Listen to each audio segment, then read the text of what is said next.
Muito boa noite a todos. Eu já vou me desculpar com o pessoal da mídia aqui. Eu estou tentando não andar muito, mas nem sempre é possível. Talvez em alguma encarnação para frente eu consiga, tá? Mas qualquer coisa você me chama. Eu fico muito contente de poder voltar aqui a essa casa, ter essa oportunidade. E continuando aqui a nossa abertura, eu queria dar um recadinho que a gente tem. Primeiro que essa palestra está disponível no site da casa, no Facebook e acredito eu que no YouTube, talvez um encaminhando para o outro. Então, se às vezes tem alguém que não possa vir, a gente pode, num gesto de caridade, levar pelo menos essa informação, né, que possa auxiliar. A gente tem feito uma campanha, e não é especificamente em relação a algum canal desses que tem no YouTube, mas a gente tem verificado, no meio dentre essas propostas de divulgação da doutrina espírita, que tem muitos canais que, por exemplo, na internet, que falam de culinária, que falam de alguns assuntos nossos pessoais, de algum hobby que a gente tenha, enfim, de costura, enfim, diversos. E que, incrivelmente, tem muito mais inscritos do que os canais que divulgam o espiritismo. E é óbvio que não há mais adeptos do que espíritas nesse país. Então, já que a gente passa bastante tempo na internet, vamos procurar alguns canais, notadamente no YouTube, Rede Amigo Espírita, Associação de Divulgação da Doutrina Espírita, a DDE, que acabou de conquistar recentemente, acho que não faz um mês, e vai abrir um canal de TV espírita aqui em São José do Rio Preto. Tem a FEB, Federação Espírita Brasileira. É só um recadinho para que a gente, na hora que a gente for navegar, a gente procure umas águas um pouquinho mais cristalinas para a gente poder beber um pouquinho mais desse conhecimento. Que, aliás, a melhor caridade que a gente pode fazer pela doutrina espírita é a divulgação dela, né? Principalmente nas nossas atitudes. Feito isso, hoje a gente, como de costume, a gente faz um convite a uma reflexão que hoje trata de um tema que é muito comum, muito simples, e que a gente repete isso muitas vezes, seja aqui dentro da casa espírita ou não, mas principalmente aqui, que trata da nossa fé. Então a proposta hoje era da gente entender um pouquinho, da gente estimular um pouquinho esse entendimento, para que, indagando um pouquinho mais, a gente que é espírita sabe, que os questionamentos que a gente faz, notadamente para nós mesmos, são aqueles que nos movimentam a mudança. Provavelmente a gente está aqui hoje porque a gente, em determinado momento, se indagou, se deparou com alguma situação, com alguma pedra no nosso caminho e veio procurar ajuda. E depois ficou, depois se encantou com a prática da caridade, com o respeito, com o olhar, com a atenção ao próximo, e foi ficando. Então tem sempre uma porta de entrada. E nada melhor do que a gente fazer uma reflexão que é própria nossa, da doutrina espírita íntima, porque o único terreno que a gente pode, de fato, plantar melhora é em nós. A gente pode ajudar os outros, sim. A gente deve ajudar os outros. Nós estamos aqui. Inclusive, essa é a base da doutrina espírita, né? Fora da caridade não há salvação. Mas quando a gente acende uma luz, o primeiro a ser iluminado somos nós. Então é muito importante que a gente tenha um olhar bem preciso para a nossa fé. Porque se eu fizer uma pergunta agora aqui, quem tem fé? Pode ser os encarnados agora. Todo mundo tem. Todo mundo também tem vergonha de se manifestar nas palestras, né? Eu também sei disso. Mas a gente tem fé em quê? Tenho certeza que se eu for fazer uma pergunta sem esse microfone aqui, a gente vai responder: eu tenho fé em Deus. Tem fé em Deus? Então vamos pensar, e não vai ser muito difícil a gente achar isso na nossa vida, quando a gente passa, talvez a gente esteja passando, ou quando a gente passou por algum problema e a gente usou essa fé em Deus para pedir o que para Ele? Normalmente a gente pede para Ele tirar, né? Aquela pedra que está no nosso caminho. Mas aqui a gente precisa parar e refletir um pouquinho. Porque se a gente tem, como a gente já tem orientação sim no nosso evangelho, pedir e obtereis, mas é muito claro para a gente que não dá para a gente pedir o que está fora das leis divinas. O que governa o universo não é a nossa vontade. Por mais que a gente esperneie e queira se livrar rapidamente daquele problema, por que ele está ali na nossa vida? Por que essa pedrinha está ali no nosso sapato? Você quer ver uma pedrinha que é muito comum, não sei aqui, mas nos centros que a gente vai fazer palestra aí, muitas famílias têm um parente que é um danadinho. Acontece isso aqui também? Acontece, né? Mas por quê? Será que é a hora que a gente vai exercitar essa fé em Deus, será que a gente pode? Poder a gente pode até pedir para tirar aquela pedra do nosso caminho. Mas vai ser um pedido frustrado, porque não vai acontecer. Porque não podemos derrogar as leis divinas para satisfazer vaidosamente as nossas próprias vontades.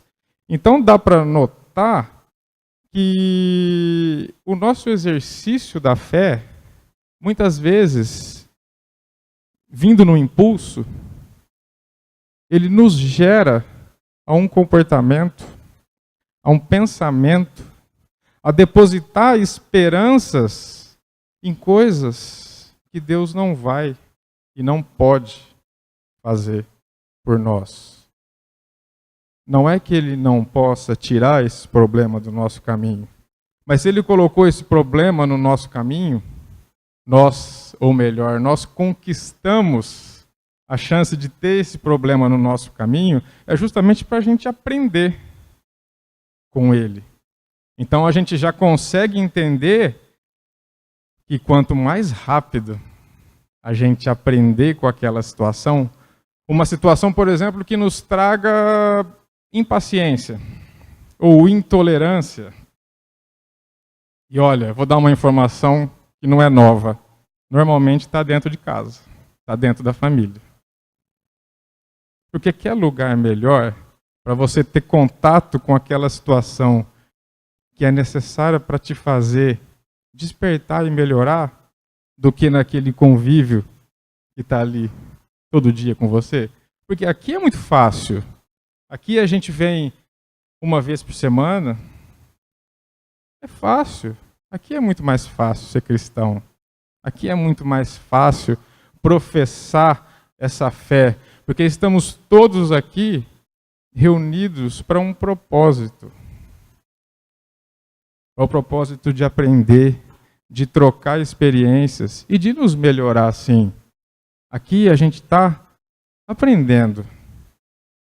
Mas tem o laboratório, que normalmente está nas circunstâncias que nos cercam dia a dia. Então, quanto mais a gente aprender com essas situações, aí sim, não pedindo para Deus tirar ela do nosso caminho, mas aprendendo com elas, a gente vai usar essa pedra para subir um degrauzinho, e não para fazer a gente se afastar. Se a gente pegar, falando de fé, no Evangelho de Mateus, tem uma passagem onde um pai se atira na frente de Jesus e clama para que ele cure o seu filho, que, segundo as palavras do Evangelho, estava lunático e se atirava frequentemente no fogo e na água. Hoje a gente já tem condição de entender o que significa esse lunático. Significa uma influenciação, significa talvez uma obsessão. E assim foi feito, mas antes esse pai fez o seguinte relato para Jesus: eu já levei o meu filho ao encontro dos teus discípulos, e eles não puderam curar. E Jesus se dirige aos discípulos dizendo o seguinte: até quando eu precisarei estar entre vós, ó raça incrédula? Dirigindo os seus discípulos, e disse ainda, se vocês tivessem a fé, todo mundo conhece, do tamanho de um grão de mostarda, vocês seriam capazes de dizer a essa montanha, mova-te daqui, e ela se moveria. Talvez, por olhar puramente textualmente essa orientação de Jesus, a gente sem pensar peça, quando a gente se depara com os problemas que acontecem e que vão continuar acontecendo na nossa vida, que essa montanha ou que esse problema se mova. Mas é preciso a gente compreender que quem causou a presença daquela pedra ali no nosso caminho fomos nós mesmos. Provavelmente, em outras situações, em outras circunstâncias, em outros desvios que nós fizemos da lei divina. Isso é o que a gente costuma chamar de karma. A gente costuma falar e ouvir muito isso, né? A lei divina é feita para ser regida numa harmonia. A gente chama de lei de harmonia universal. Todo comportamento nosso que foge dessa harmonia vira responsabilidade nossa recompor essa harmonia. Então, seguramente, a gente não se lembra. Mas a gente trabalhou. Ou a gente deixou de trabalhar para que esse problema estivesse ali, nos dando a chance de aprender. Nos dando a chance de entender, principalmente agora, porque olha só, será, usando essa fala, pegando essa fala, essa passagem do Evangelho de Jesus, será que os discípulos de Jesus não tinham uma fé nem de um tamanho do grão de mostarda? Porque se a gente for pensar assim, e a nossa? De que tamanho vai ser?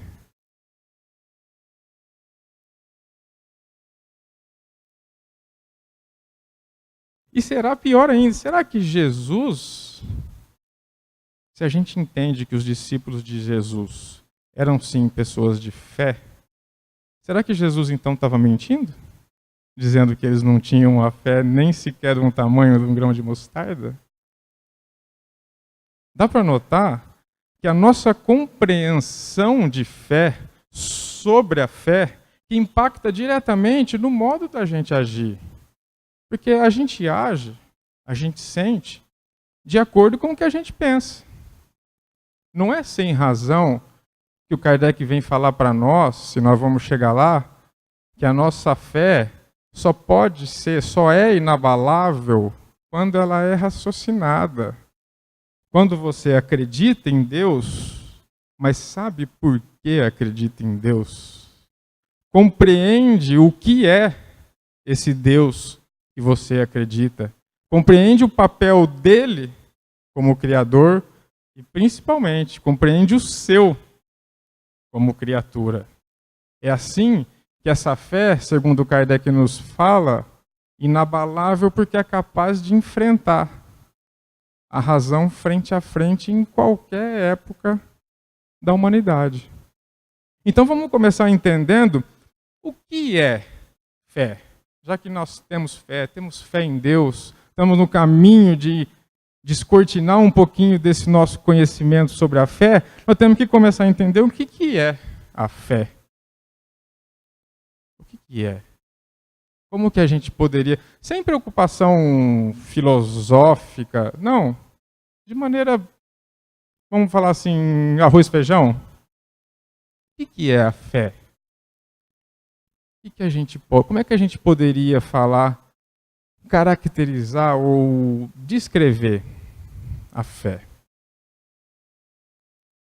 A fé é a confiança, é a crença, é a certeza na capacidade, na possibilidade de realização de algo. Se a gente buscar lá no Evangelho segundo o Espiritismo, nesse mesmo Evangelho, nesse mesmo capítulo, em que Jesus nos traz essa mensagem da fé do tamanho do grão de mostarda, a gente vai compreender que essa crença, essa certeza, ela tem qualidades ou ela tem maneiras de ser aplicada. E já vem nos mostrar que a gente tem características enquanto a gente aplica essa fé para o alcance, a gente aplica essa força, essa confiança, essa crença, essa certeza de poder alcançar um determinado objetivo, mas quando esse objetivo é material e quando esse objetivo é espiritual ou moral. E ali ele já faz uma distinção, Kardec, nos dizendo que quando a gente usa a nossa capacidade, especialmente a nossa de raciocínio, de compreensão, para a gente poder nos colocar no caminho de alcançar algum objetivo material que a gente queira, ele chama de fé humana. E quando a gente usa essa mesma capacidade, intelecção, de inteligência, de compreensão perfeita daquilo que quer, de onde está e de qual é o caminho que eu tenho que percorrer para chegar àquele objetivo. E quando a gente aplica todo esse potencial para alcançar valores morais, espirituais, o Kardec chama isso, nos esclarecendo, de fé, utilizada do ponto de vista divino, do ponto de vista espiritual. Mas dá para a gente entender, porque vamos usar alguns exemplos para isso ficar um pouquinho mais claro. Olha, se eu quiser comprar determinado carro, basta eu orar com fervor que eu vou conseguir? Será que a minha oração com fervor vão tirar todas essas montanhas que me separam de alcançar esse carro? Nós estamos falando de um objetivo, de uma conquista material. Se eu quiser correr uma maratona, que eu vi outro dia na televisão, tem 42 quilômetros, acho que 400 metros. Será que basta eu orar com fervor, comprar um tênis bom, uma roupinha legal e eu vou sair e vou conseguir correr 40 quilômetros? Não vai, né? Dá para notar que tem muita coisa entre nós, entre a nossa vontade e a fé mesmo, a certeza mesmo da gente alcançar os nossos objetivos. Não basta que eu apenas olhe para ele e ore de braços cruzados. Esse raciocínio que o Kardec pede para nós vai ser muito mais visível quando a gente falar de objetivos morais. Porque nós espíritas, está lá na questão 625, acho que é do Livro dos Espíritos, 621, qual é o nosso modelo e guia? Qual que é a resposta dos Espíritos? Vede Jesus. Jesus é o nosso modelo. Mas o Espiritismo é uma doutrina, o cristianismo é uma doutrina, porque nós somos cristãos, né? O Espiritismo ainda tem essa maravilha, essa humildade que é própria do Criador, de te trazer informações que não vão só te auxiliar a tornar-se espíritas, vão te mostrar um caminho para você reviver o cristianismo com a pureza que ele não devia, ou que a gente agora tem que voltar e retomar. Mas se a gente olhar para as nossas deficiências morais, para os nossos valores de respeito, de amor, de paciência, de tolerância, se a gente olhar para o nosso modelo e guia, Jesus, Se a gente seguir a recomendação da doutrina espírita, de que o verdadeiro espírita não é aquele que se reconhece pelas suas perfeições ou pelas aparentes perfeições, não. É aquele que se esforça dia a dia para dominar as suas más tendências.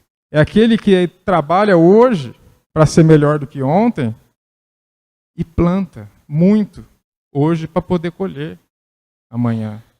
Mas veja só, como é que a gente vai direcionar as nossas forças para esse plantio se a gente imaginar na nossa fé que mover essas montanhas bastaria uma prece fervorosa, por exemplo?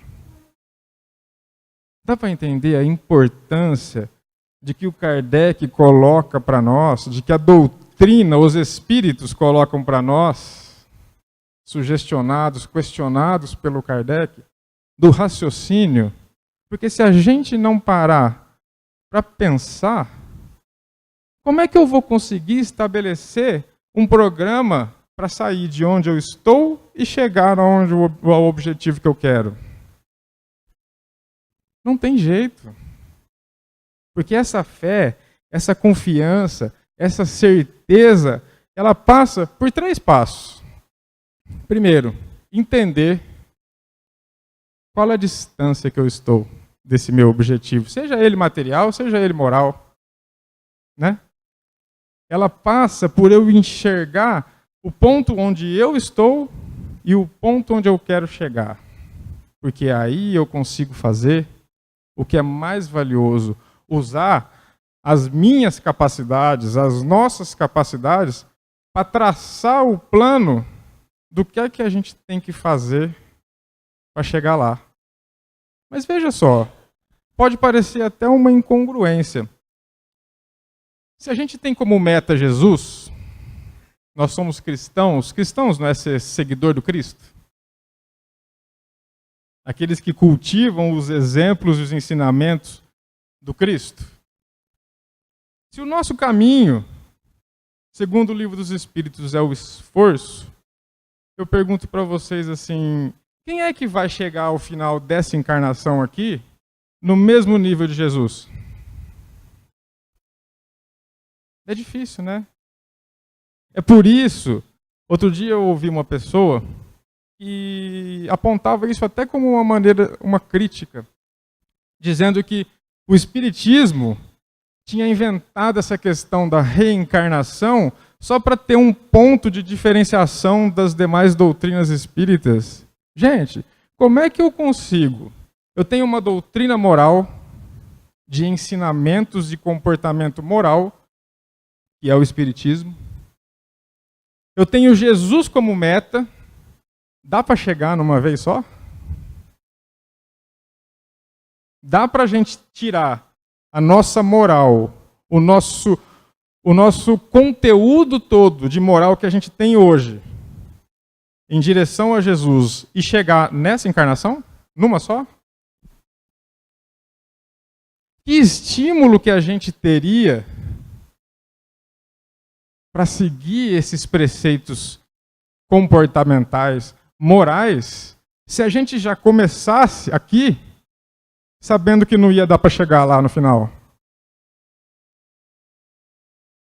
Essa é a razão do porquê a nossa fé, lá no comecinho, quando Jesus vem falar para nós assim, que o meu reino não é desse mundo, é justamente para a gente entender que essa força que a gente tem dentro de nós, de poder acreditar, de poder virar para nós mesmos e direcionar as nossas melhores capacidades num plantio, acreditando que tem outras colheitas, acreditando que eu preciso plantar agora, porque eu já errei, eu já desviei outrora.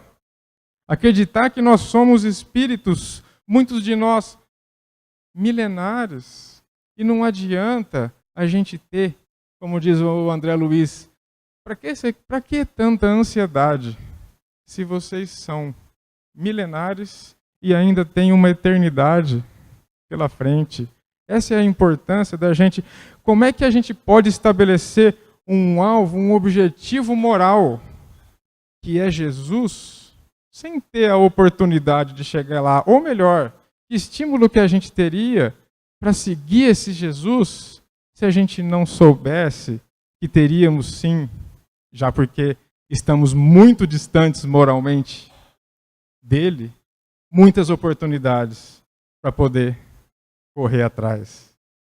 Essa é a importância da gente raciocinar sobre as ocorrências que a gente tem na nossa vida, da gente raciocinar do porquê que nós somos espíritas. A gente muitas vezes, outro dia eu ouvi a pessoa falar assim para mim, me perguntaram se eu era espírita, eu falei que não, que eu estava tentando. Mas como está tentando? Não é verdade? A gente tem, essa dúvida que a gente tem, ela vem justamente da nossa falta de compreensão. Da nossa falta de compreensão do nosso papel aqui nessa obra. Que nós somos o fruto mais perfeito da criação divina. Que se Deus é a inteligência, questão número 1 do Livro dos Espíritos, é a inteligência suprema, causa primeira de todas as coisas, você, eu, nós, espíritos, somos o princípio dessa inteligência. Se Deus é todo e completamente amor e bondade, nós somos o princípio desse amor e dessa bondade. A gente só precisa seguir alguns caminhos para fazer com que essa força saia de dentro da gente, para saber, com a nossa fé raciocinada, para onde direcionar essa potência toda de sentimentos, para que, enfim, ela saia, principalmente, por aqui, através da mão que a gente estende para o nosso próximo. É por isso que a gente fala e repete tanto que fora da caridade não há salvação. Mas a gente precisa acreditar em Deus e a gente precisa entender o porquê. A gente precisa desmistificar um pouco, tirar um pouco desse tabu da morte. Se a gente achar que a nossa vida termina com a morte, que estímulo que eu vou ter para praticar a caridade? Para seguir Jesus, que eu não vou conseguir nessa encarnação, e para praticando a caridade, se vai acabar tudo com a morte. Tem um pedaço de um poema do Castro Alves que se chama justamente A Morte. E é interessante que ele mostra para a gente dois olhares distintos da morte. E esse poema ele é bem longo, mas esse trechinho me chamou muita atenção, porque mostra precisamente como é que a nossa compreensão sobre algo, e especialmente sobre a morte, já que a gente tem que entender o que é que Jesus queria nos dizer quando ele disse que o meu reino não é desse mundo. As palavras dele servem para nos estimular a plantar. Mas temos que ter a certeza de que um dia a gente vai colher. E esse poema do Castro Alves fala assim, é como se fosse a morte a dialogar conosco, com o leitor.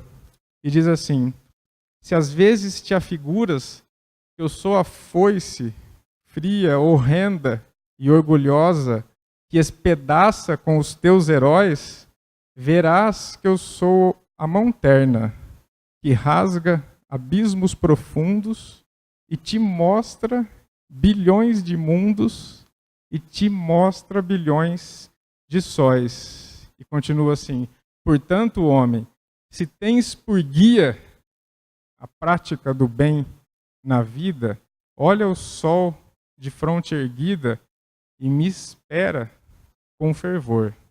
Eu serei a tua doce amante, em cujo seio palpitante guardar-te-á paz e amor. Você vê que interessante? A maneira da gente olhar para o mesmo evento, para a mesma circunstância, morte, no caso desse poema, faz a gente olhar de um lado, como ele próprio diz, a foice horrenda, fria e orgulhosa, que espedaça com os teus heróis, e de outro lado, a oportunidade suprema que te abre e te mostra bilhões de mundos e bilhões de sóis.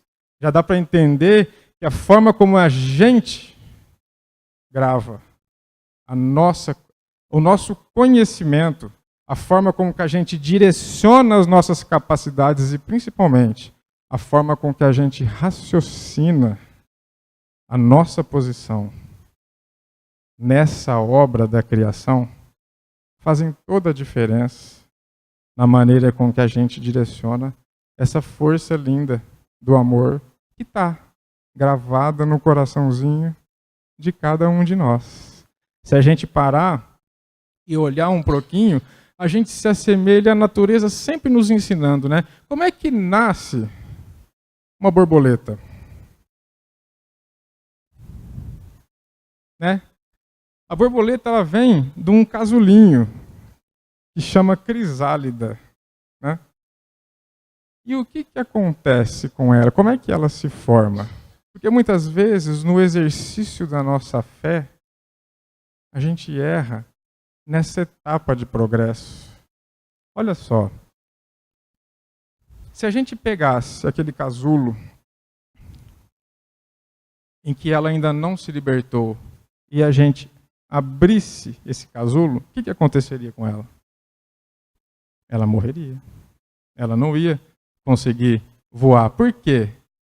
Porque aquele casulo que momentaneamente aprisiona ela é justamente a situação, a circunstância em que ela precisa para desenvolver aquela musculatura que vão lhe dar asas. Esse casulo, para nós, é essa oportunidade que a gente tem aqui. Se a gente pedir para tirar da nossa frente esse casulo, essas pedras, nossas asas não vão criar forças para a gente voar. E olha só que interessante. Esse poema que eu falei para vocês do Castro Alves, ele está num livro, que é o primeiro livro que o Chico publicou. Ele se chama Parnaso de Além Túmulo. E para a gente entender o efeito que faz a nossa fé sobre o nosso comportamento, sobre o modo da gente agir, esse livro, salvo engano meu, foi psicografado, foi recebido pelo Chico em torno de 1936. E só veio a ser publicado em 1941. Talvez eu esteja enganado das datas, mas foi em torno de 5 ou 6 anos. E sabe por quê que ele demorou tanto? Porque o Chico acreditava, tinha a fé de que a publicação daquele material seria para ele um elemento de vaidade. Mas você está vendo? Não fosse a mudança nessa fé do Chico, talvez hoje a gente não teria os 420, acho que tem até mais obras. Tanta luz teria deixado de ser derramada por conta da nossa imperfeita compreensão. Então a nossa escada evolutiva, o nosso adiantamento moral, que é a nossa base que a gente chama aqui insistentemente de reforma íntima, é como se fosse uma escada. E a gente está aqui, em algum degrau aqui embaixo, tendo por objetivo aquele Jesus que está lá no topo da escada. Aí eu pergunto para vocês, dá para pular todos os degraus direto para lá? Não dá. A nossa vida, a nossa verdadeira vida, que é eterna, e é do Espírito, agora falando de espírito para espírito, de alma para alma, a nossa verdadeira vida é como se fosse um livro. E essa encarnação é uma página que traz para nós alguns ensinamentos. A gente pode até virar essa página sem aprender esses ensinamentos. O que vai acontecer é que na próxima página os ensinamentos vão voltar. E a gente pode pensar, às vezes, no comodismo que é comum nosso. Mas depois eu aprendo. Mas depois eu faço. Que consequência que a gente tem isso?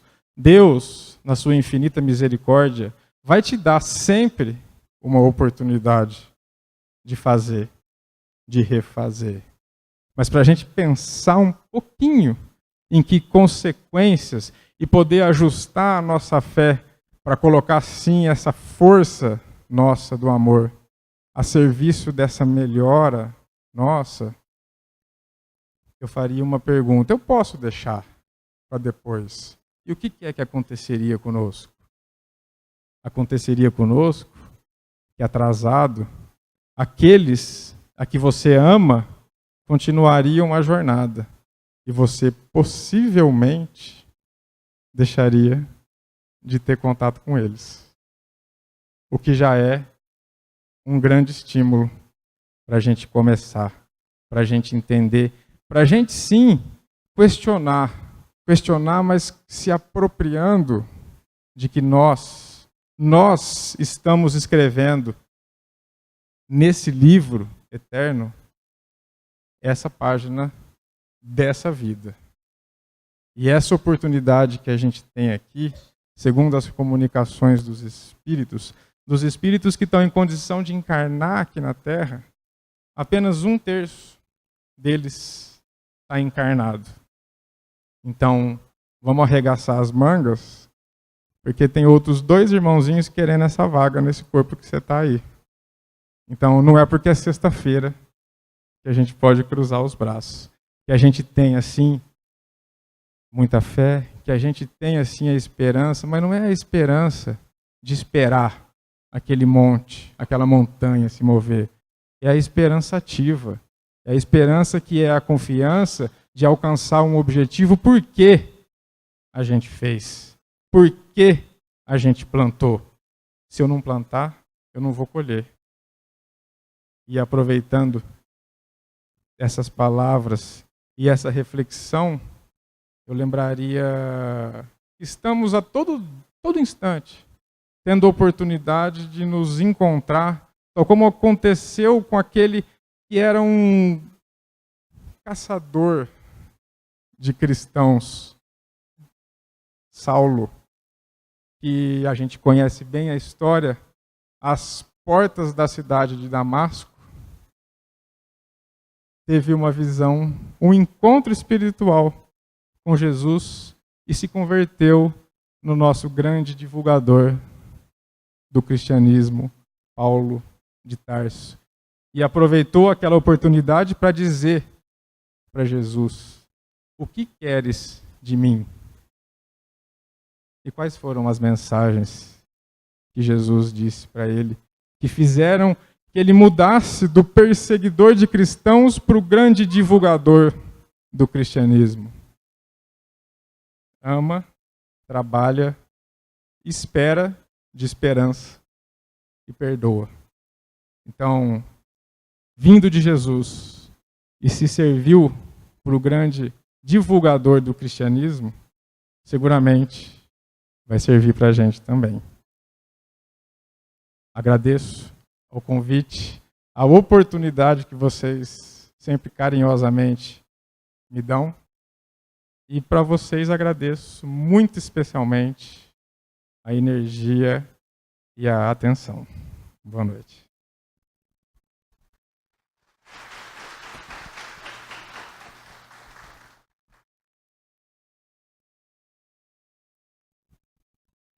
Agradecer